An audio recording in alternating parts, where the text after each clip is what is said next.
Di para sahabat itu, kaum muslimin, yang terbayang bagi mereka itu adalah infak, yang terbayang bagi mereka adalah sebuah kebahagiaan, keselamatan di akhirat yang kekal dan abadi di sisi Allah tabaraka wa taala. Semua kita boleh klaim sekarang. Kamu cinta Nabi? Cinta Ustaz. Cinta Nabi? Cinta Ustaz. Termasuk saya. Cinta Nabi? Cinta. Kapan tahunya? Besok di akhirat. Maka apa kata Nabi sallallahu alaihi wasallam? Amalur rajuli biyadihi. Penghasilan yang terbaik adalah pekerjaan yang dilakukan oleh seseorang dengan tangannya sendiri. Wa kullu bai'in mabrur. Dan setiap jual beli yang mabrur. Ini aktivitas ini membantu saya di akhirat atau akan menyulitkan saya di akhirat? Kalau seandainya perbuatan itu ternyata akan menyulitkan kita di akhirat kelak, tinggalkan perbuatan itu. Mudah-mudahan Allah SWT senantiasa merestui, meridai apa yang kita kerjakan dan dijauhkan dari segala hal yang merusak amal kita. Amin. Salawat dan salam kepada Rasulullah sallallahu alaihi wasallam. Semoga senantiasa menghiasi majelis kita dan semakin cinta dan dekat hati kita kepadanya, sehingga ringan insyaallah menjalankan ajarannya, menegakkan sunnahnya, dan kita tak rela diganti dengan ajaran atau pendapat selain Nabi alaihi salatu wassalam. Ma'asyiral kiram yang dirahmati Allah SWT, kembali kita melanjutkan bersama Imam Ibn Rajab Al-Hambali rahimahullah ta'ala, fadlu ilmi salaf ala ilmi khalaf, keutamaan ilmu as-salafus salih dari ilmunya al-khalaf. Pada pertemuan pekan lalu kita atau imam menyebutkan kepada kita tanda ilmu yang tidak bermanfaat itu adalah orang yang memilikinya merasa selalu ingin ditinggikan, melahirkan keangkuhan dan kesombongan, serta berlomba-lomba dalam mendapatkan kemaslahatan dan kepentingan duniawi. Bahkan untuk menandingi para ulama atau berbangga di hadapan para ulama, dan suka berdebat dengan orang-orang yang tidak berilmu. Jadi ilmunya untuk membanggakan diri melawan para ulama yang kadang-kadang jauh di atasnya levelnya. Ibarat kambing nak menanduk batu gunung untuk dijatuhkan, yang patah tanduknya sendiri. Dia baru di awal-awal nuntut ilmu tapi sudah melawan ulama yang sudah mapan, orang-orang yang sudah ditinggikan Allah Subhanahu wa taala. Di antara para ulama yang umat merujuk kepadanya, bukan lagi di level-level lokal tetapi sudah level internasional. Tetapi subhanallah, ada sebagian orang yang tidak bermanfaat ilmunya bagi dirinya, ingin menjatuhkan ulama-ulama besar tersebut, atau mengajak berdebat orang-orang yang tidak berilmu, atau mumarat as-sufaha, mumarat minal mira, yaitu suka berdebat yang asalnya tak perlu diperdebatkan jadi bahan perdebatan. Dan sayangnya perdebatan di kalangan orang-orang yang awam, supaya kelihatan dia hebat, supaya kelihatan dia yang hebat. Allah musta'an. Ini adalah tanda-tanda ilmu yang tidak bermanfaat, karena ilmu itu bukan dituntut untuk menandingi orang-orang besar, dan bukan pula untuk meninggi di kalangan orang-orang kecil.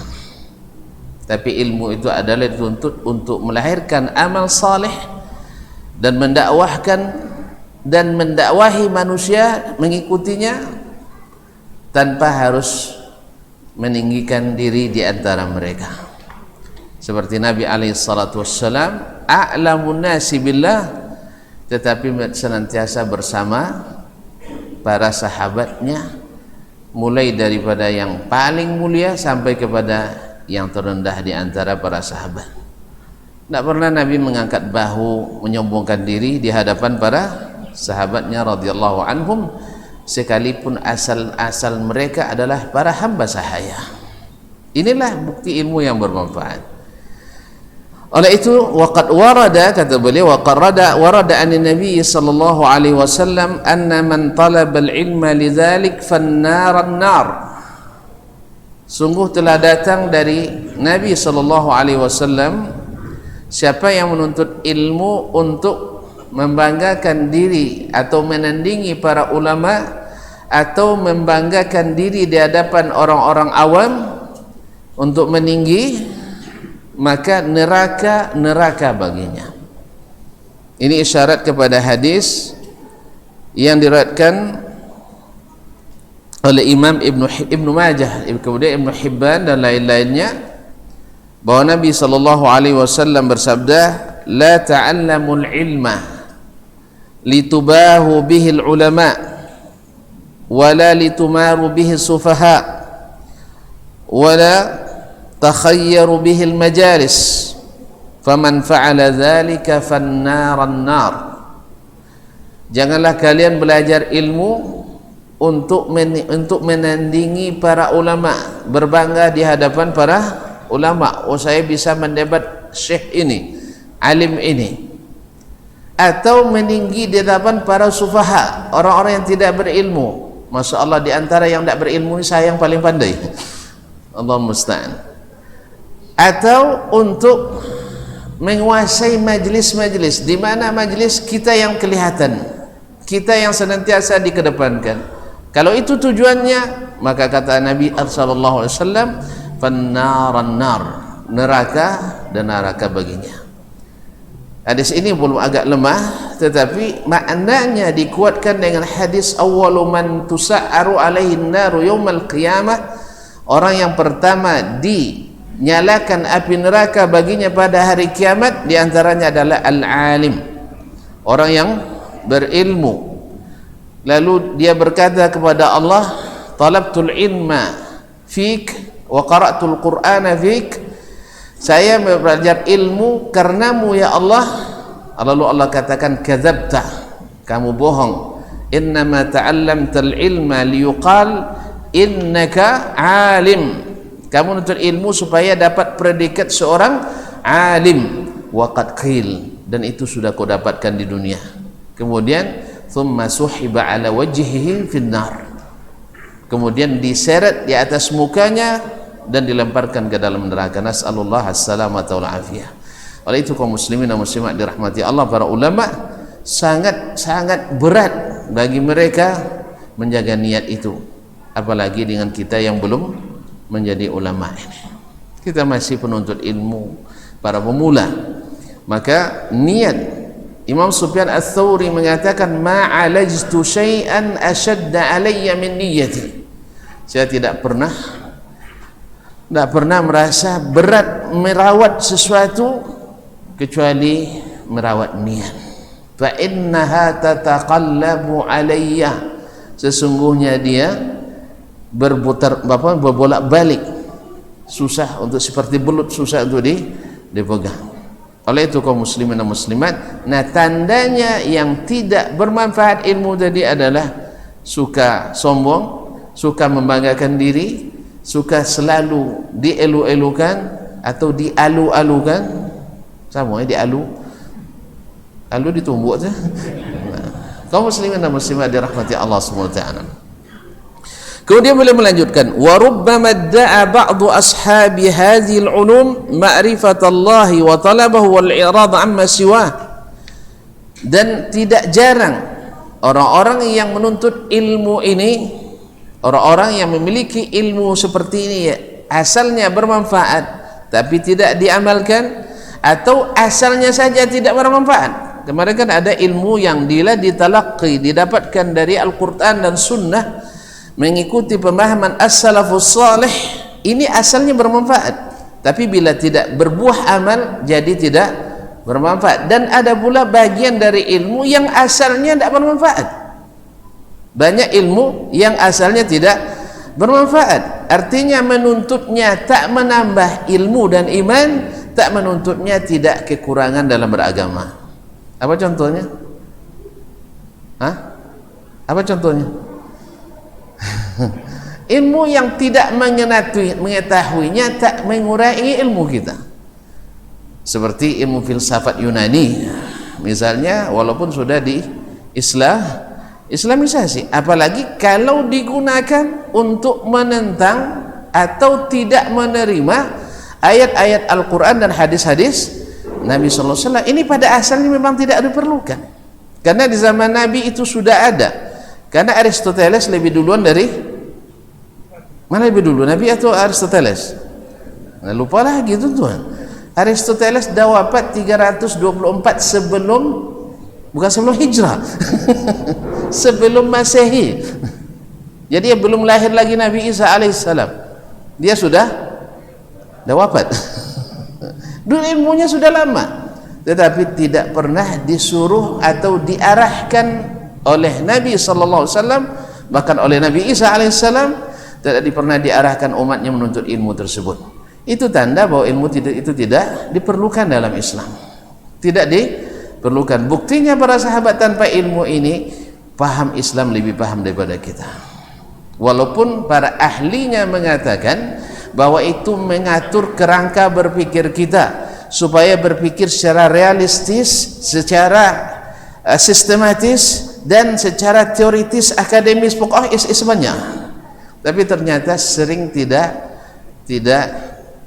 sistematis. Berapa banyak logika yang saling bertentangan yang sebenarnya bisa disesuaikan dengan Al-Quran dan Sunnah Nabi sallallahu alaihi wasallam, tidak bertentangan, tapi gara-gara dasar ilmu tersebut yang memang pada asalnya belum tentu bermanfaat, akhirnya kita meninggalkan ilmu-ilmu yang bermanfaat. Nas'alullah as-salamata wal afiyah. Jadi kata Syekh, wa rubbama da'a ba'du ashabi hadzal ulum. Kadang-kadang orang-orang yang memiliki ilmu ini mengklaim bahwa mereka mengenali Allah dengannya. Mengenali Allah dengannya. Subhanallah, tidak cukup ke Al-Quran dan Sunnah untuk mengenal Allah Subhanahu wa taala? Bukankah mengenal Allah tidak bisa dengan cara apapun kecuali melalui berita? Karena mengenal sesuatu dengan benar dan benar sesuai dengan kenyataan hanya melalui salah satu dari 3 cara. Ada yang masih hafal? Yang masih lupa? Banyak. Tuh, silakan tuh. Melihat langsung. Masalah yang kedua, melihat contoh, maksudnya yang sama dengannya atau mirip. Taib, mumtaz. Ketiga, melalui berita. Dah ada keempatnya. Melihat langsung, atau melihat yang mirip dengannya, atau melalui berita yang sahih. Yang pertama tidak bisa digunakan, karena Allah tak mungkin kita lihat di dunia ini. Melihat yang sama dengannya tidak mungkin. Laisa kamitslihi syai'un wa huwas samiul basir. Dan yang ketiga adalah melalui berita. Makanya kaum muslimin dan muslimat berpikir tak bisa mengenalkan kita pada Allah SWT. Tetapi membenarkan berita pasti mengenal Allah SWT. Atau suka warna merah atau warna biru tuh? Atau warna hijau? Silakan Mat, tolong Mat. Atau merah apa hijau? Baik. Masya Allah.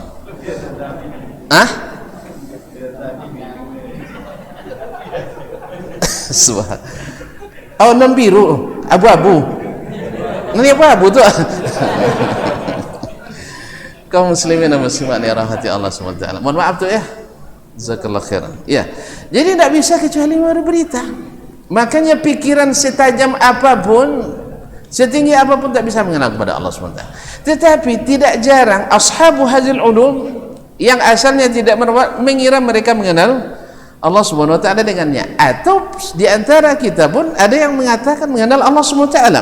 Nah, kemudian ma'rifatullah wa talabahu, dan menuntut ilmu itu, wal i'rad amma siwah, dan berpaling dari selainnya, wa laysa gharaduhum bidzalik, dan tujuan mereka dengan itu tidak lain illa talabat taqaddum fi qulubin nas. Yang tujuan sebenarnya hanyalah supaya terlihat lebih di dalam hati orang, mempunyai kelebihan. Ini orang paling depan, orang yang paling hebat, orang yang paling dielu-elukan atau dialu-alukan. Kaum muslimin dan muslimat, ya, fi qulubin nas, supaya dianggap orang paling hebat dalam pandangan di hati manusia, sehingga orang mengaguminya, baik di kalangan min muluk, di kalangan para raja, wa ghairihim, dan selain mereka. Oleh sebab itu orang-orang seperti ini biasanya bila sampai ke pucuk pimpinan akan mengatakan selain dia rendah di hadapannya. Seperti orang-orang Mu'tazilah dulu, ketika sampai datang menjadi pembisik para khalifah, dimulai masa Khalifah Al-Ma'mun, lanjutkan oleh Al-Amin, dia membuat gambaran a'udzubillah tentang ahli hadis secara khusus dan ahlu sunnah secara umum, bahwasanya mereka adalah orang-orang pinggiran, orang-orang yang tidak pandai berpikir, orang-orang yang picik, orang-orang yang wawasannya sempit dan sebagainya. Digelarlah mereka adalah al-hasyawiyin, yaitu orang-orang al-hasyawiyin, artinya orang-orang pinggiran, tidak berilmu sama sekali. Nah, para pemimpin waktu itu melihat mereka, sebab orang rata-rata kalau tidak berilmu kagum dengan pemikiran, betul? Sama kan? Orang kalau tidak berilmu pasti kagum dengan kecerdasan, betul? Masya Allah, jawabannya cerdas sekali. Artinya tidak ada yang tidak boleh, semuanya boleh. Ini hebat, ini bagus, ini indah, ini bagus, ini baik, ini tidak apa-apa, kan cerdas. Yang ini bagus, ini hebat, jalan menuju Allah kan banyak, sebagaimana 1001 jalan menuju Roma. Kaum muslimin dan muslimat dirahmati Allah Subhanahu wa taala, karena kita tidak berilmu rasakan itu hebat, tapi orang yang berilmu demi Allah tidak berharga di sisinya. Maka para khulafa yang rata-rata sibuk mengurus politik, ketika datang orang-orang seperti ini membisikkan, oh betul itu, sebab dia bisa mengatakan semua yang dilakukan oleh pemerintah itu legal formal. Karena apa? Sesuai dengan alasan logis dan filosofis. Asal punya alasan logis dan filosofis didukung dengan studi akademis, maka lahirlah sebuah aturan yang legal formal, walaupun sebenarnya tidak sesuai dengan aturan agama. Di saat ilmu sudah tidak lagi akrab di hati manusia, akhirnya mereka mendapatkan nama, sehingga Imam Ahmad yang hafal 1000 hadis, Imam Asy-Syafi'i yang disebut dengan Nasirul Hadis, dianggap oleh mereka sebagai kaum marginal. Itu kaum marginal, orang-orang pinggiran. Ini tidak masuk dalam ilmu yang seperti ini. Kira-kira hari ini masih ada enggak ya? Masih ada enggak? Banyak ya? Ada Mu'tazilah di sini. Kaum muslimin dan muslimat, ada enggak bahwa kalau istiqamah mengikuti makna tekstual, bahkan kontekstual, tapi melaksanakan sunnah Nabi SAW, dianggap tidak pandai beradaptasi, tidak punya wawasan yang luas, tidak pandai berpikir yang cerdas dan sebagainya. Padahal ketika ujian lu juara atau Jadi kaum muslimin dan muslimat dirahmati Allah, di mana tidak pintar bacanya? Ketika ujian dulu juara kalau tidak salah, habis itu kok tiba-tiba jadi bodoh ya? Kaum muslimin dan muslimat, dulu Nabi SAW sebelum turun wahyu kepadanya, orang Quraisy kepada Nabi SAW, betul? Al-Amin, cerdas, At-Tahir, bersih, suci. Tapi setelah ada turun wahyu kepadanya, langsung jadi orang gila, orang bodoh, betul kan? Sama. Makanya siapapun yang menolak sunnah Nabi biasanya dengan cara itu, dengan cara takwil, sehingga orang-orang yang menegakkan sunnah Nabi dianggap tidak profesional, tidak akademis, tidak sistematis, tidak realistis, tidak pokokistis. Allah musta'an. Jadi akhirnya kita digempur dengan istilah-istilah seperti ini. Kaum muslimin dan muslimat, padahal itu adalah adopsi dari cara orang-orang dulu menolak Nabi SAW, tapi insya Allah tidak meniru itu, tapi sama, hanya menyamai tanpa sengaja saja. Kaum muslimin dan muslimat dirahmati Allah SWT. Kaum muslimin dan muslimat dirahmati Allah SWT, sehingga mereka di kalangan para pemimpin, di kalangan para raja dulu, orang-orang Mu'tazilah itu didekatkan. Coba lihat, sampai Al-Ma'mun dulu orang jadi khalifah, kapan berhentinya? Setelah pemilu? Setelah meninggal Al-Ma'mun. Habis itu diganti oleh adiknya Al-Amin. Setelah itu diganti lagi oleh adiknya Al-Mu'tasim, diganti lagi dengan Al-Mutawakkil. 4 khalifah mengeroyok Imam Ahmad rahimahullah ta'ala.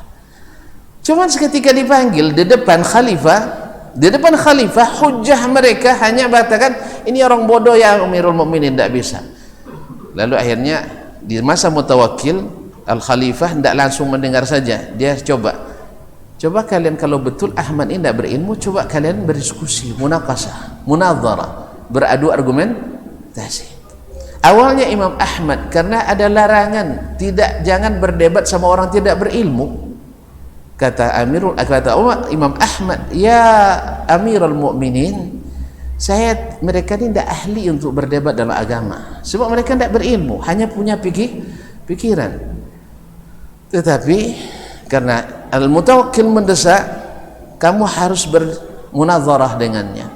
Akhirnya dipersilahkan, tidak satu pun pertanyaan Imam Ahmad bisa dijawab olehnya, dan seluruh pertanyaannya bisa dipecahkan oleh Imam Ahmad rahimahullah ta'ala.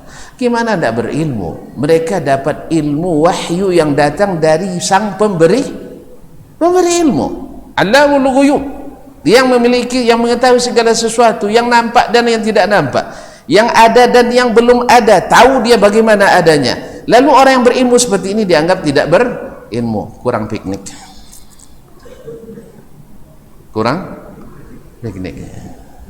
Harusnya sampai ke langit ilmunya, jangan hanya di bumi. Ini syekh yang bilang, bukan saya. Nah, Allah musta'an. Wa ihsanu dhannihim bihim, dan supaya orang berbaik sangka kepada mereka, bahwa mereka adalah orang hebat.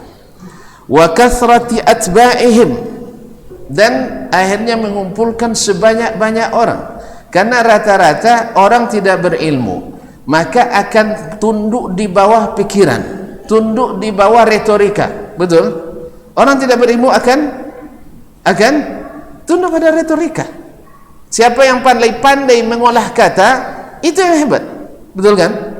Tapi kalau sebut qala Allah, qala Rasulullah, ngantuk dari ceramah sana.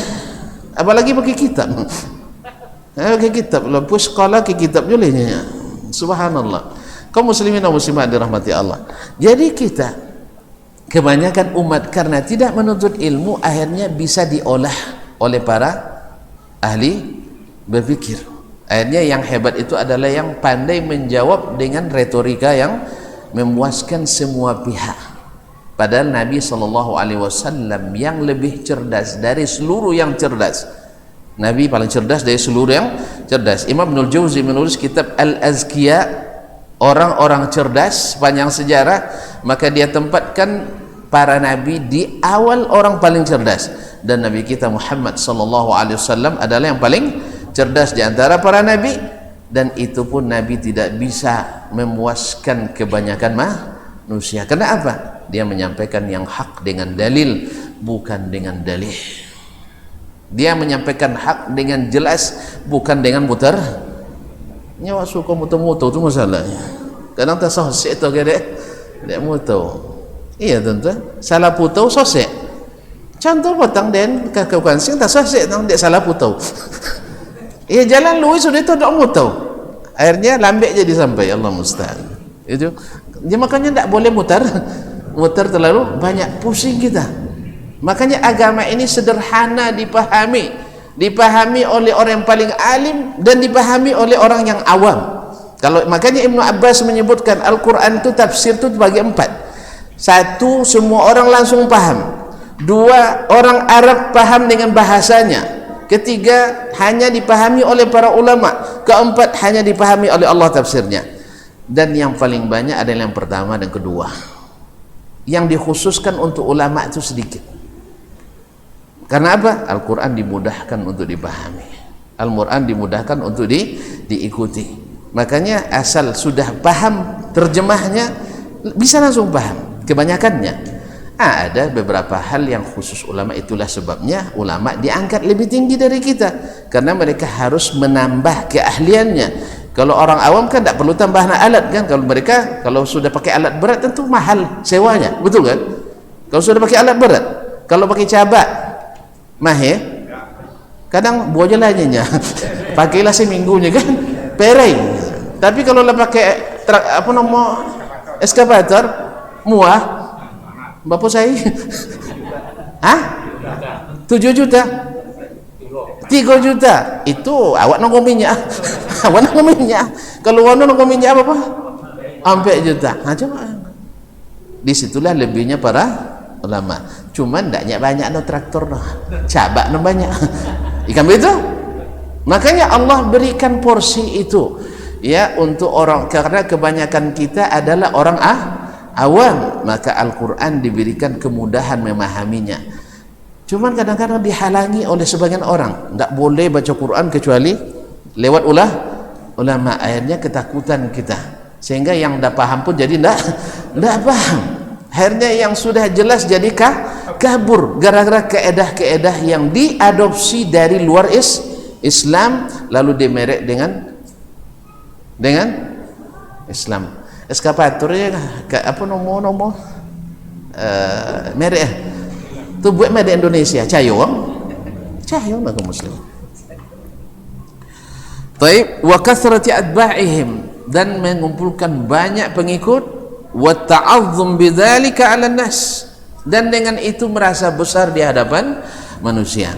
Wa alamatu dzalik, dan di antara tanda itu kata Imam Ibnu Rajab rahimahullah, izharu da'wal wilayah, yaitu menampakkan atau mengklaim bahwa dia sampai pada derajat wilayah, atau itu wilayah menjadi wali, sehingga dikultuskan dan dikeramatkan. Kama kana yadda'ihi ahlul kitab, sebagaimana diklaim oleh ahli kitab dulu. Wa kama da'ahul qaramita wal batiniyah, sebagaimana dulu orang-orang qaramitah dan al-batiniyah, orang-orang aliran kebatinan, mereka mengklaim ilmu yang sampai kepada ilmu lauhil mahfuz, yang Nabi tidak sampai, mereka sampai. Makanya orang-orang Syiah Qaramitah, orang Syiah Ismailiyah, mereka mengakui bahwa inna, seperti kata Al-Khumaini dalam Ad-Dual Islamiyah. Ya, Khumaini dulu kita kagumi ya, karena kita nggak tahu dulu, termasuk ambo ya, karena nggak tahu, masih di darun dulu. Ternyata ini syaitanul akbar. Allah musta'an. Iya ya, dia wajar dapatkan itu kaum muslimin, karena dia yang bilang Abu Bakar dan Umar itu syaitan. Rela itu enggak?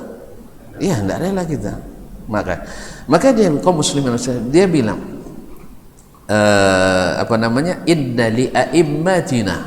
inna li a'immatina maqaman la yablughuhu malakun muqarrab wala nabiyyun mursal.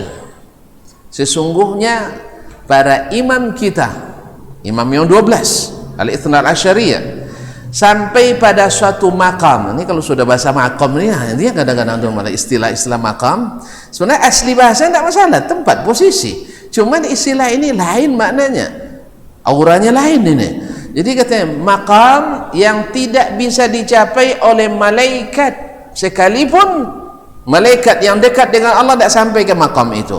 Bahkan Nabi yang diutus tak sampai ke makam itu. Inna lillahi wa inna ilaihi rajiun. Akhirnya nanti akan terlahirlah orang-orang yang semakin tinggi derajat beragamanya, bebas meninggalkan syariat Allah. Makanya agama ini yang kita jalankan, sholat 5 waktu, datang ke masjid, berpakaian dengan cara-cara islami ini agama orang awam. Agama orang awam. Kalau mereka ada agama khawasul khawas, bahkan di antara mereka, tidak semuanya ya, ada di antara yang gulu sampai menghalalkan mahramnya untuk dinikahi. Alasannya logisnya ada, alasan filosofisnya, saya yang awak bolu anak sejak kenyang sampai godang, tiba-tiba ben ke uang, awak lebih berhak, alasan logisnya. Tapi jahiliyah. Makanya agama ini tidak cukup dengan alasan logis dan filosofis, walaupun kita tidak nafikan kalau benar, karena tidak sedikit pikiran itu tidak benar, karena tidak diukur dan diatur dengan wahyu Allah Subhanahu wa ta'ala. Jadi Al-Qaramita ini adalah aliran yang didirikan oleh orang yang digelar dengan Qurmut, yang membuat suatu aliran kebatinan yang sampai pada bebas dari syariah.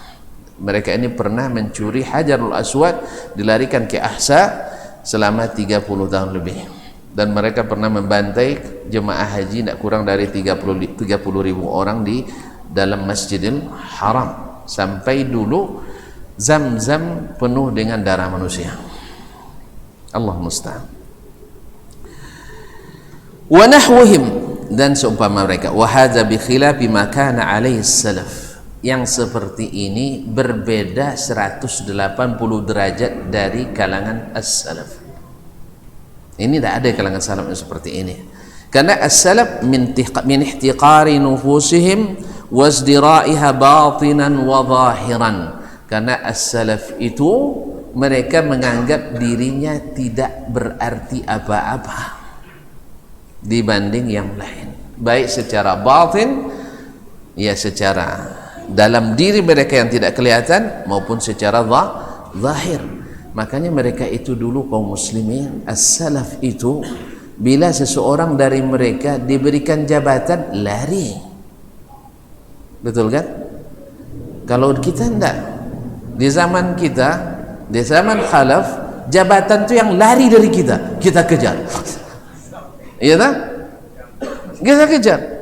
Kalau sempat kita jadi tim sukses, lalu tidak diberikan jabatan, ngumpatnya luar biasa. Wongak, la haula wala quwwata illa billah. Kaum muslimin muslimat dirahmati Allah. Itu bedanya.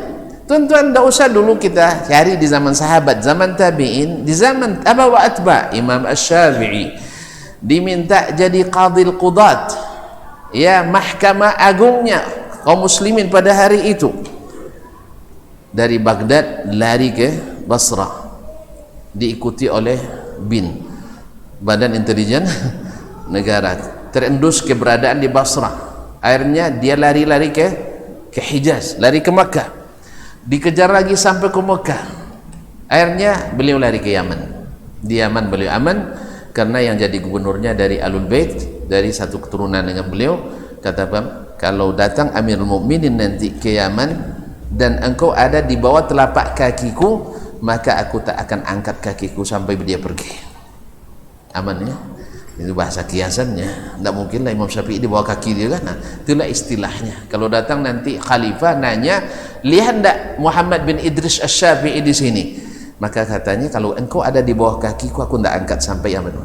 Akhirnya setelah diangkat MA-nya, baru Imam Asy-Syafi'i berani untuk menampakkan diri lagi.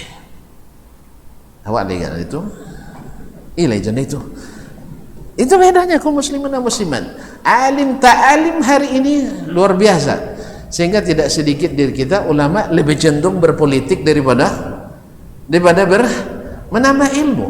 Dan bahkan tidak jarang dari kita kalau pembahasan tentang politik, masya Allah komennya ramai, tapi kalau datang sekarang ilmu, cuma nya ramai. Kok ikut tahu dibahas muak dan nongol kan? Subhanallah, muak tonton mendengar hadis Nabi, muak kita mendengarkan wasiat Nabi, muak kita mendengarkan perintah Nabi. Ini ciri orang berilmu. Auzubillah, kaum muslimin dan muslimat dirahmati Allah. Sahabat dulu rindu dia mendengar pesan-pesan Nabi, dan pesan Nabi itu tidak jarang didengar oleh mereka berkali-kali. Dan inilah kelebihannya ulama hadis dulu, mereka bisa membaca Sahih Bukhari sampai 1000 kali dengan syekhnya. Awak sekali lah banyak nilang. Ya mohon maaf kaum muslimin, dulu awalnya kami baca risalah itu majelis khusus. Lumula laisa puluh, sudah itu tinggi 2. Ya mohon maaf, tidak sabar kita. Padahal Imam Al-Muzani rahimahullah baca kitab itu katanya 500 kali dengan Imam Syafi'i. Dan riwayat lain katanya 50 kali sampai tamat. Awak sampai kini nggak tamat. Itu pun biloslah saya usahanya. Begitulah kaum muslimin. Karena mereka itu tidak pernah muak mendengarkan pesan-pesan Nabi sallallahu alaihi wasallam. Oleh itu kaum muslimin dan muslimat, kita perlu untuk menata kembali hati kita, perlu untuk merehab iman kita. Masa mendengar hadis Nabi sallallahu alaihi wasallam dihidupkan, hati kita gelisah. Jangan-jangan masuk pada ayat Allah SWT, "May yuridillahu ay yahdihi yashrah sadrahu lil Islam." Orang yang Allah inginkan mendapatkan hidayah, Allah lapangkan dadanya menerima Islam. Islam itu apa? Al-Quran dan hadis Nabi, menegakkan ajaran Allah dan mendirikan sunnah-sunnah Nabi sallallahu alaihi wasallam. Wa may yurid ay yudhillahu yaj'al sadrahu dayyiqan harajan ka'annama yas'adu fis sama'. Adapun orang yang ingin Allah sesatkan, Allah jadikan dadanya sempit, napasnya sempit, seperti orang yang sedang mendaki ke tempat yang tinggi. Lelewan dengan hadisnya masih tidak bosan? Nah, Nabi sering mengulang-ulang hadisnya kaum muslimin. Tidak pernah para sahabat bilang ikut tahu sampai Rasulullahnya. Ya, Nabi menegur saudaranya memakai cincin emas. Diambil oleh Nabi dari tangannya dan dibuang. Iko kasau no bija. Ome dibuang. Ndak kasau no? Kau ndak kasau apa kami? Kasau. Cuman ketika itu dia katakan, setelah Nabi pergi, sahabat bilang, ambil itu barang berharga. Demi Allah katanya, demi Allah saya tidak mengambil sesuatu yang dibuang oleh Rasulullah SAW dari tangan saya. Di mana istislam kita? Di mana kita khudu, inkisar terhadap perintah Allah dan Rasulnya SAW? Itulah jauh bedanya kita dengan as-salafu as-salih. Itulah sebabnya kenapa kita memanggil kita kembali, diri kita kembali untuk mencontoh as-salaf. Ketika seseorang tadi ditegur oleh Nabi SAW, mohon maaf kemarin saya lafaznya salah bawakan. Lafaz itu dari Umar bin Khattab. Lafaznya begini, Nabi melihat Amr bin Zurarah Al-Ansari radhiyallahu ta'ala anhu. Saya diingatkan oleh anak saya kemarin, Amr bin Zurarah Al-Ansari pakaiannya menyentuh atau di bawah mata kakinya. Lalu Nabi panggil, irfa' thawbak wattaqillah, angkat kainmu, bertakwalah kepada Allah. Berarti Nabi menjadikan takwa kan? Saya kemarin menyebutkan lafaznya irfa' thawbak fa innahu anqa li thawbik wa atqa li rabbik. Ini dari Umar. Dan Umar bin Khattab pahamnya dari mana? Dari Nabi. Karena Nabi bilang angkat dan bertakwalah kepada Allah. Berarti mengangkat pakaian bagian dari ketakwaan. Ini dari Nabi. Bosan untuk mendengarnya? Bosan dengarnya? Enggak. Hati-hati kaum muslimin, jangan sampai bosan mendengar hadis Nabi. Soal saya melihat pendapat bahwasanya sebagian ulama membolehkan kalau tidak sombong silakan, tidak ada masalah. Kita juga tidak paksa orang. Cuman mengatakan mendengar hadis Nabi kita bosan, ini perlu meralat kembali, perlu untuk merehab kembali, menata kembali iman kita. Karena takut, walaupun saya yakin tidak itu yang dimaksud. Maksudnya mendengar perkataan Dasman barangkali ya, mendengar perkataan Dasman. Taib. Dasman menyebutkan hadis Nabi. Kalau bosan mendengar Dasman menyebutkan hadis Nabi, sama dengan tidak usah dibaca-baca lagi hadis ini, gitu ya. Sama dengan seseorang kaum muslimin datang hadis Nabi, kita bacakan hadis Nabi, tempat yang paling syarrul biqa' atau abghadul biqa' ila Allah subhanahu al-aswaq, tempat yang paling dibenci Allah adalah pasar. Ada seorang seorang terdidik mengatakan, Ustaz, hadis ini membuat umat kita terbelakang. Kenapa? Mereka tidak mau menguasai pasar. Kayak gitu ya. Akhirnya umat, makanya hadis ini jangan dibaca-baca lagi Ustaz. Mundur umat ini gara-gara hadis ini. Innalillahi wa inna ilaihi raji'un. Inilah pemahaman yang sempit itu kaum muslimin. Hadis ini dulu dibaca oleh Abdurrahman ibn Auf.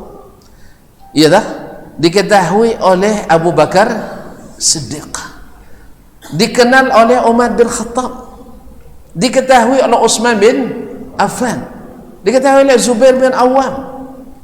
Mereka semua jadi orang-orang kaya yang terkenal sampai hari ini. Bukan karena kayanya saja, mereka kaya yang paling banyak infaknya. Sekarang saya tantang tuan-tuan dan puan-puan sekarang, ya, yang punya uang banyak-banyak, ada enggak yang sudah sampai infaknya sampai hari ini 460 miliar? Enggak, salah saya, 642 miliar, maaf, terbalik, bukan 400, 600. Itulah Abdurrahman bin Auf. Di mana mainnya? Di pasar. Dia tahu enggak hadis itu? Tahu. Nabi berbicara secara konteks, bukan tekstual. Antum tekstual itu masalahnya, katanya konteks juga, tapi tidak paham juga konteks. Kaum muslimin dan muslimat, Nabi maksudnya adalah karena pasar ini banyak sarang syaitannya, makanya kita disuruh berlindung kepada Allah ketika masuk pasar. Betul kan? Yang kedua, dagangan itu adalah potensi tipu menipu, iya tak? Sumpah palsu, betul? Menyembunyikan aib dan sebagainya. Makanya oleh sebab itu menjadi tempat yang paling dibenci Allah. Tetapi kalau ingin tak dibenci Allah, jadikan pasar itu pasar syariah, pasar yang jujur, pedagang-pedagang yang benar, yang senantiasa menjaga kalau jual murah beli yang terbalik, pas jual mahal beli murah. Jadi ada ruh membeli samhan, yaitu suka belinya tidak menawar, itu tidak apa-apa, walaupun menawar secara fikih tidak salah. Tetapi kalau buat pucuk jambu Arab jadi tawar jelas pucuk jambu Arabnya. Kalau lanjut pucuk jambu Arab, iya, bayangkanlah contoh apa di mana, ya, kacang belimbingnya 2 kobek lah buat ini orangnya, berapa cik ni nya 3.000 yang boleh 2,5 nya. Subhanallah. Sajik 3.000 minta 2,5. Kalau lain duit lain 3.000 2 jadi je lah, tak ya? Kan tak tengah 2.000 2. Buat kali kurang tu. La haula wala quwata illa billah. Ini kaum muslimin dan muslimat, masuk waktu. Memang dengan tuan-tuan terasa waktu. Subhanakallah. Baik. Masih kita lanjutkan lepas azan? Baik, silakan.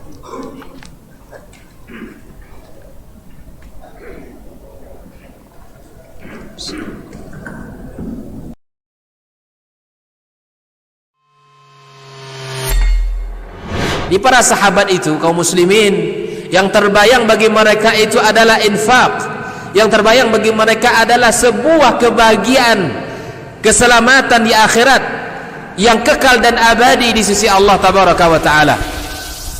Semua kita boleh klaim sekarang. Kamu cinta Nabi? Cinta Ustaz. Cinta Nabi? Cinta Ustaz. Termasuk saya. Cinta Nabi? Cinta. Kapan tahunya? Besok di akhirat. Maka apa kata Nabi sallallahu alaihi wasallam? Amalur rajuli biyadih. Penghasilan yang terbaik adalah pekerjaan yang dilakukan oleh seseorang dengan tangannya sendiri. Wa kullu bai'in mabrur. Dan setiap jual beli yang mabrur. Ini aktivitas ini membantu saya di akhirat atau akan menyulitkan saya di akhirat? Kalau seandainya perbuatan itu ternyata akan menyulitkan kita di akhirat kelak, tinggalkan perbuatan itu.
Jam tak nampak aja.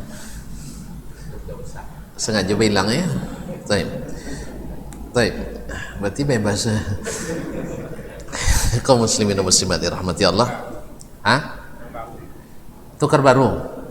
Mudah-mudahan lambat datang. Perlu sumbangan sudah kan? Anda perlu, alhamdulillah. Jazakallah khairan. Baik, kemudian berkata, tadi sudah kita katakan bahwa as-salaf itu mendengar Nabi alaihi salatu wassalam. Tadi Amr bin Zararah al-Ansari, dia bukan tidak punya alasan. Ketika dikatakan Nabi irfa' thawbak wattaqillah, angkat pakaianmu bertakwalah kepada Allah, dia punya alasan, yaitu kemarin kita sebutkan kakinya cacat. Lalu Nabi katakan inna khalqallahu kullahu hasan, ya, seluruh ciptaan Allah itu bagus. Walaqad khalaqanal insan fi ahsani taqawim, semua ciptaan Allah itu baik. Maka rawi mengatakan la yura ba'da dzalika illa rafi'an thawbah, tidak pernah terlihat lagi kecuali dia mengangkat pakaiannya. Allahu akbar. Beginilah inqiyad mereka kaum muslimin. Nah, Umar bin Khattab radhiyallahu anhu pernah juga melihat seorang pemuda ketika ditikam oleh Abu Lulu al-Majusi. Datang pemuda menjenguknya, dan ketika dilihatnya pakaian pemuda itu isbal, panggil balik, ya fata irfa' thawbak, angkat, fa innahu anqa li thawbik wa atqa li rabbik, karena itu lebih membersihkan pakaianmu dan lebih bertakwa kepada Rabbmu. Berarti Nabi mengatakan takwa, Umar mengatakan takwa. Oleh itu kaum muslimin dan muslimat, tidakkah kita mau meniru mereka yang seperti ini, bahwa mereka itu ketika dikatakan Nabi ittaqillah, tidak seperti orang akhazatul izzatu bil ithim, tetap bertahan dengan dosa. Karena apa? Izzah, mempertahankan ego diri kita sendiri. Mereka tidak. Ketika Ibnu Ummi Maktum minta izin rukhsah ke Nabi sallallahu alaihi wasallam, rumah saya jauh, banyak binatang buas, kemudian banyak jalan berlokok, ya kan, banyak jalan berlubang, tidak ada yang bimbing saya ke masjid, boleh tidak saya solat di rumah? Nabi awalnya berikan rukhsah, tetapi datang wahyu lagi kepada Nabi SAW, jangan, kamu dengar tidak azan?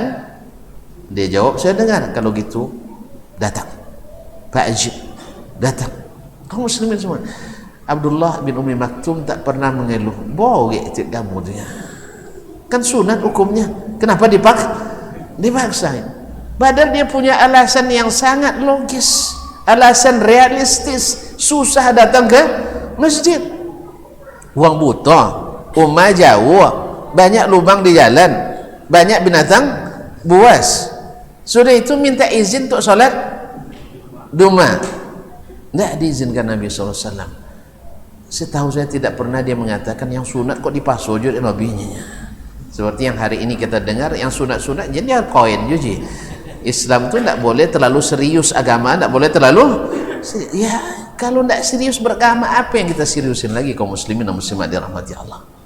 Kita tidak, memang tidak mungkin kita menentang para ulama fikih kita. Ini katanya sunat, ini katanya haram, bukan sunat, ini wajib, tidak ada masalah. Cuman ruhnya para as-salaf itu beda dengan kita hari ini.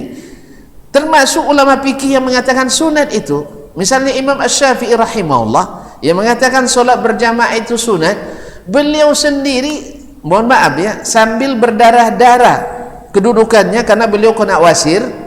Disebutkan oleh muridnya Harmala ibn Yahya, saya lihat Asy-Syafi'i yusalli fi jami' Amr bin al-As fi Misr wad-damu yasilu min basuratihi.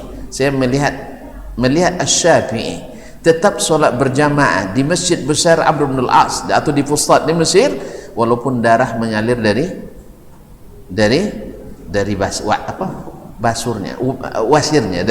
wasirnya radhiyallahu taala anhu wa rahimahu. Jadi beliau katakan sunat betul, cuman semangat salaf itu hidup di hatinya bahwa salat itu harus diutamakan, jangan berlindung di pendapat ulama. cari rukhsah. Kapan kita bersemangat dalam melaksanakan agama, walaupun kita tidak akan menghukum siapa yang tidak sholat berjamaah kafir, tidak ada cerita itu kalau ada yang bilang itu fitnah itu ya, orang yang tidak sholat aja kita masih teragak-agak mengatakannya kafir, walaupun jumhur mengatakan kafir yang tidak sholat sama sekali, kita masih mengatakan dia bersyahadat dengan yakin dan meninggalkan salat dengan syak atau dengan tidak yakin, dengan zan, maka yakin tak dikalahkan dengan zan. Jelas? Jadi kita tak hukum langsung, walaupun jumhur ulama bahkan dalil-dalil sarih mengatakan yang tidak salat walaupun mengaku wajibnya salat hukumnya keluar dari Islam. Tapi mohon maaf, saya lebih memilih di sini pendapat Imam Asy-Syafi'i rahimahullah, karena beliau katakan dia mengucapkan syahadat yakin Islamnya, sekarang dia meninggalkan salat, khilaf di antara ulama antara keluar dari Islam dengan tidak, maka yang yakin ini tidak kita hilangkan. Begitu hati-hatinya kita kaum muslimin. Cuman sama enggak cinta kita kepada orang yang salat dengan tidak salat? Sama? Tak mungkin sama.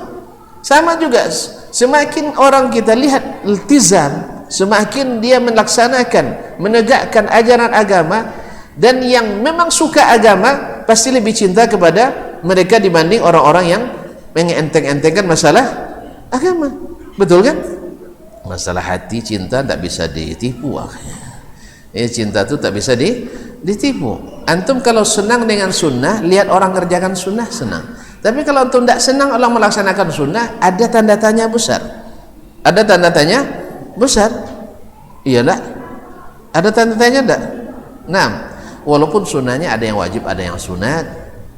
Ada yang wajib, ada yang sunat. Ada yang haram dilakukan, ada yang makruh dilakukan. Itu kita tidak pungkiri hukum-hukum ini. Makanya ketika dalam masalah konsekuensi hukum itu dipertimbangkan, tapi dalam amalan kita tidak mempertimbangkan itu, sebab yang paling cepat kata Nabi SAW, man batta'a bihi amaluh lam yusri' bihi nasabuh, orang yang lambat amalannya, nasabnya tak bisa membuat dia cepat masuk surga.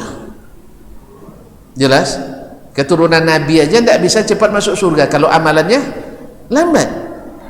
Jelas ya? Jadi nasab tidak berguna sama sekali kalau amalan kita lambat.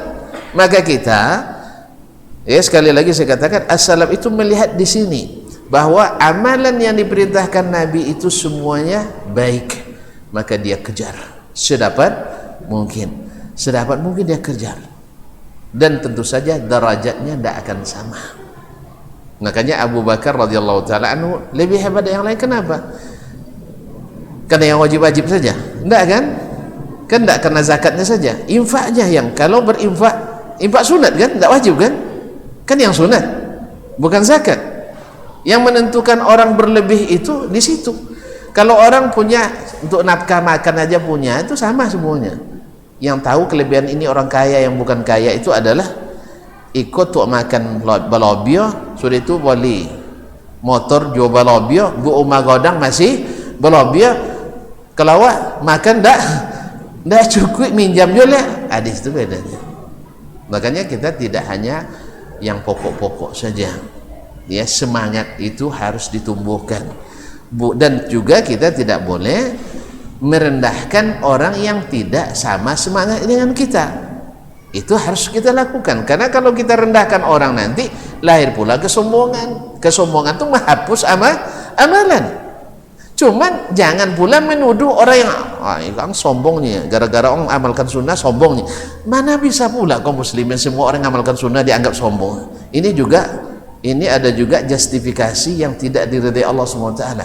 Ya jangan gara-gara saya khawatir kalau orang melaksanakan sunnah itu sombong-sombong. Taib melaksanakan sunnah sombong, kalau tidak melaksanakan sunnah tidak sombong. Dan apakah karena takut sombong para as-salaf meninggalkan amalan? Tidak boleh. Kata Ibnul Qayyim atau Ibnul Jauzi atau Ibnul Qayyim rahimahullah, meninggalkan amalan karena takut pada manusia hukumnya riya. Melakukan amal karena selain Allah syirik. Jadi oleh itu kaum muslimin dan muslimat, alasan dan kalau tinggi selon kok sombong dan kan, maka tinggalkan, itu tidak masuk, karena itu perintah Allah Subhanahu wa ta'ala. Berarti kalau nanti kalau kodok musaji dan mereka orang sombong dan berarti tidak usah solat ke? Ini logika terbalik kaum muslimin, ini logika terbalik, tidak masuk. Karena melaksanakan perintah Allah itu pada dasarnya menghilangkan rasa sombong. Kita berhasil memukul ego kita, bukan sebaliknya. Asal rajin ke masjid sombong, waktu itu tidak usah ke masjid. Rajin berinfak sombong, kalau itu tidak usah berinfak. Berisi lebih dari satu sombong, kalau itu tidak usah akhirnya banyak syariat yang akan dibatalkan gara-gara ini. Ini subhanallah, aneh-aneh kadang kalau tidak dibimbing dengan wahyu, lahir pikiran aneh-aneh. Allah musta'an. Oleh itu biasakanlah mengikut Nabi SAW, mengikuti metode as-salafu as-salih, tentu saja sebatas kemampuan kita. Kemampuan kita tidak sama. Tuan-tuan mungkin lebih hebat dari saya dalam mengamalkan, tapi dalam berbicara saya lebih mungkin. Ya, sekarang saya ajak berinfak, saya mungkin paling-paling bisa 100.000, 50.000, kadang 2.000 gitu.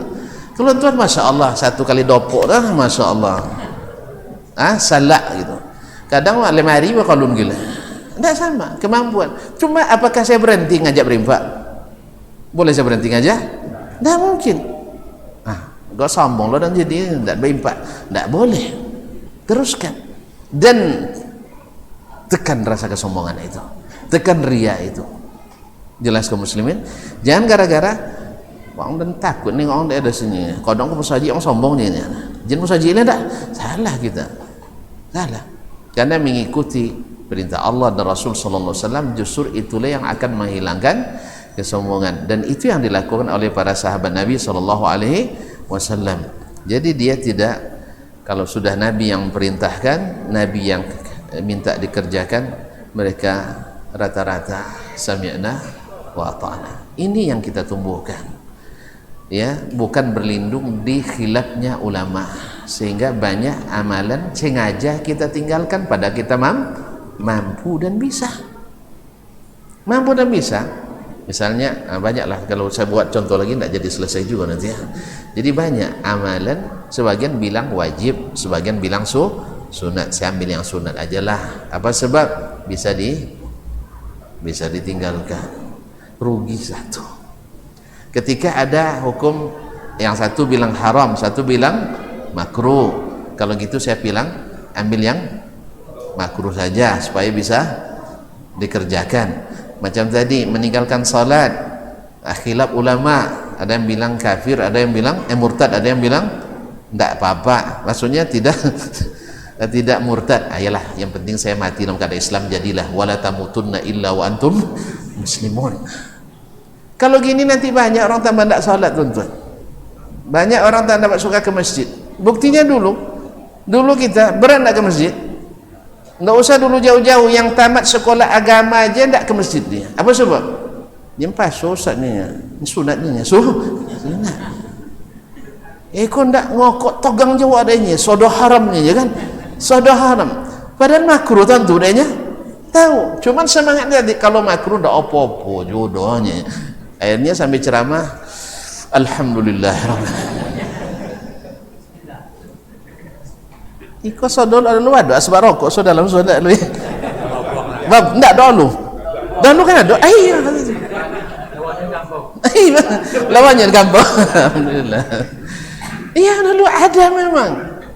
Kenapa? Karena cuma makruh. Nah, itu semangat itu yang kita bawa. Ndak bukan dibuang ya, artinya semangat fikih ini harus lahir terus supaya dinamika ilmu, produktivitas ulama terus berjalan. Tetap pembahasan itu berjalan terus, so diasah kemampuan fikih itu terus. Bagus itu. Cuman jangan berlindung di situ. Apa ndak buat cu? Sunat. Ndak apa korban cu? Sunat. Ndak apa sunat cu? Sunat. Hanya semua amalan disunat. Ndak ada yang dikerjakan.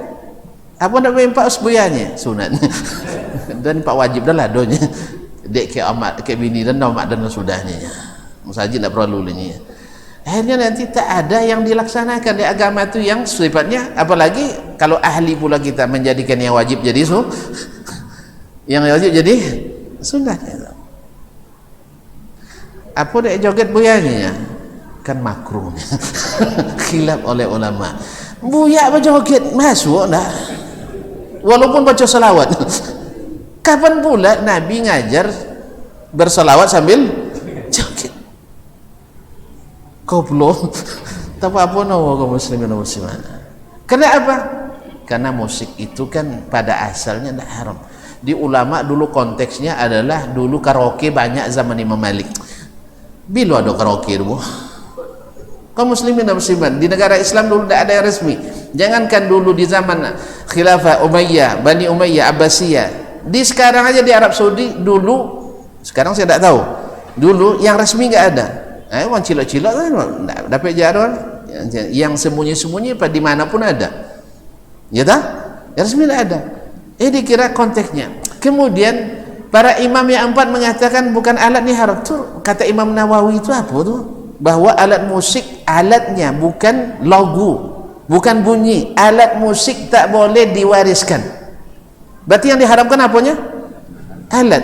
Sampai kita bikin pula yang haram dah alat doh. Asalnya itu elok, tu obah ngaji dah apa nanti. Auzubillahi minasyaitonir itu nanti. Kalau memang baik baca Quran pakai gih. Auzubillahi minasyaitonir rajim. Auzubillah kaum muslimin. Kalau asal baik boleh. Imam Nawawi mengatakan bahawa alat musik tak boleh diwariskan, tidak boleh dihibahkan, tidak boleh diwakafkan. Ini kalau ada berwakaf tu masjid jangan mojo. Iya, tidak boleh diwakafkan, tidak boleh dihadiahkan, walakin tutlaf, tapi dihancurkan. Boleh kan? Bunyi yang disebut itu alat, bukan bunyinya. Bukan bunyi. Kalau bunyi dibahas ulama, tidak itu bunyi lah. Kalau musik untuk nyagu, untuk bajoget haram ya kan, tapi kalau untuk ngaji boleh. Kalau itu bunyi ya buat topik dunia. Makanya kaum muslimin dan muslimat jangan diputar balik fakta fatwa ulama. Ya jelas yang diharamkan oleh mereka bukan bunyinya, bukan aransemennya, tetapi adalah alatnya. Entah kalau saya yang salah paham, tolong diluruskan. Ya kalau saya yang salah paham, tidak pandai bahasa Arab gitu kan, malah tidak pandai bahasa Arab ke Madinah kan tidak pandai bahasa Arab. Ya tak? Kaum muslimin dan muslimat dirahmati Allah. Jadi yang diharamkan oleh ulama itu adalah alatnya, bukan bunyinya. Maka subuhat-subuhat yang mengatakan asal bunyinya bagus itu subuhat semuanya. Karena yang diharamkan oleh ulama itu adalah alatnya, bukan bunyinya. Kemudian kaum muslimin dan muslimat, musik itu definisinya yang lengkap adalah, nantilah silakan dengarkan dalam video saya. Ya, ada videonya tentang masalah musik. Jadi harus utuh mendefinisikannya. Jangan setengah-setengah. Asal baik boleh, kalau tidak baik tidak boleh. Sama juga dalam agama, asal baik boleh, kalau tidak baik. Terus semua orang akan bilang baik kaum muslimin. Apa sebab? Saya senang. Saya senang. Semua musik lagu haram kecuali lagu Jawa misalnya. Apa sebab? Ambo suka keroncong. Apa sebab? Maknanya penuh hikmahnya. Lain lagi seluruh lagu haram. Breakdance apa ni? Dangdut, pop haram kecuali lagu Minang. Apa sebab? Menangi ondong-ondong. Ya, ini enggak ada batasannya. Enggak ada batasannya. Asal nangis nongon boleh, kalau enggak nangis atau pastinya lagu cinta awak terkadang enggak lama nangis sudah itu boleh. So, jadi tidak bisa kaum muslimin muslim. Jadi ulama itu menyebutkan alatnya, bukan bunyinya. Soal kita belum sanggup meninggalkan itu urusan lain.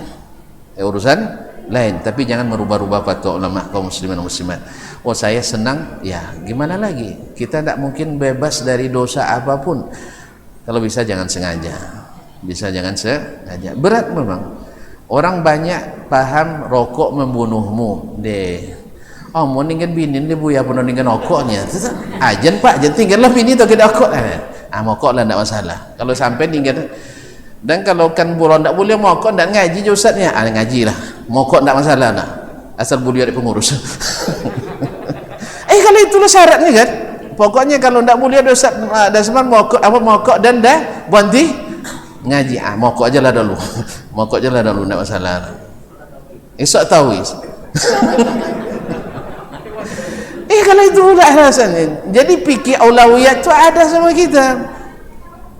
Fikir aulawiyat tu tetap jalan kaum muslimin. Kalau kan boy cai je bini dia toge dek petogang mokok dia bini, ajan mokok lah. Tapi sondok-sondok. Ajan bantah je bini. Iyalah WC. Tapi jenis WC masjid raya weh. Kena wangi dek ketua. Dia WC masjid raya.